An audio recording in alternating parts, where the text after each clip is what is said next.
വൈദികരെ വിമർശിക്കുന്നതിൽ ഏറ്റവും കൂടുതൽ ക്രിസ്ത്യാനികൾ തന്നെ, അതിൽ കൂടുതലുള്ളത് കത്തോലിക്കർ. വൈദികർ തെറ്റ് ചെയ്താൽ അവർ വിമർശനത്തിന് അതീതരാണോ?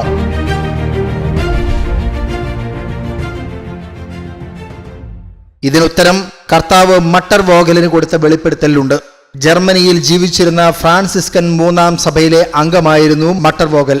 ഇവർക്ക് ലഭിച്ച വെളിപ്പെടുത്തൽ പുസ്തക രൂപത്തിൽ ആദ്യമായി പ്രസിദ്ധീകരിക്കുന്നത് 60 വർഷം മുൻപാണ്. വൈദികരെ വിമർശിക്കാമോ എന്നതാണ് ചോദ്യം. അനുദിനമെന്നോണം വൈദികർ വിമർശന വിധേയരായി കൊണ്ടിരിക്കുന്ന കാലമാണിത്.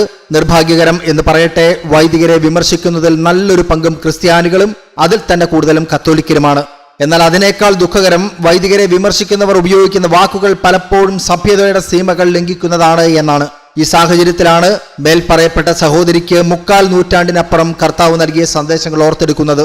ഒരു വൈദികൻ തെറ്റ് ചെയ്യുമ്പോൾ പോലും ഒരിക്കലും ആ വൈദികനെ ആക്രമിക്കരുത്. പകരം ആ വൈദികന് ഞാൻ വീണ്ടും എന്റെ കൃപ നൽകുന്നതിന് വേണ്ടി പ്രാർത്ഥിക്കുകയും അദ്ദേഹത്തിന് വേണ്ടി പരിഹാരം ചെയ്യുകയും ചെയ്യുക.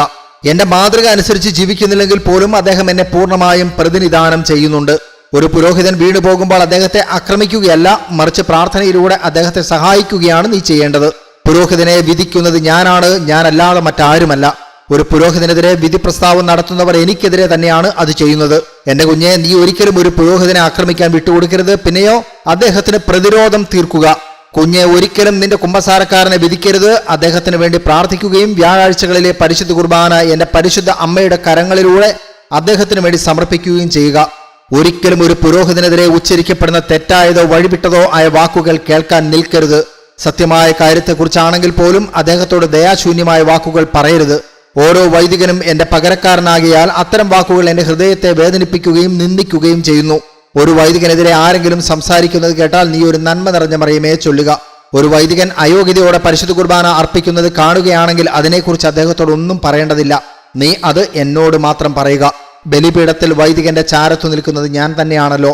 എന്റെ പുരോഹിതർ എല്ലാറ്റിലും ഉപരിയായി വിശുദ്ധിയെ സ്നേഹിക്കാനും നിർമ്മലമായ കരങ്ങളോടും വിശുദ്ധമായ ഹൃദയത്തോടും കൂടി പരിശുദ്ധ കുർബാന അർപ്പിക്കാനും വേണ്ടി തീവ്രമായി പ്രാർത്ഥിക്കുക.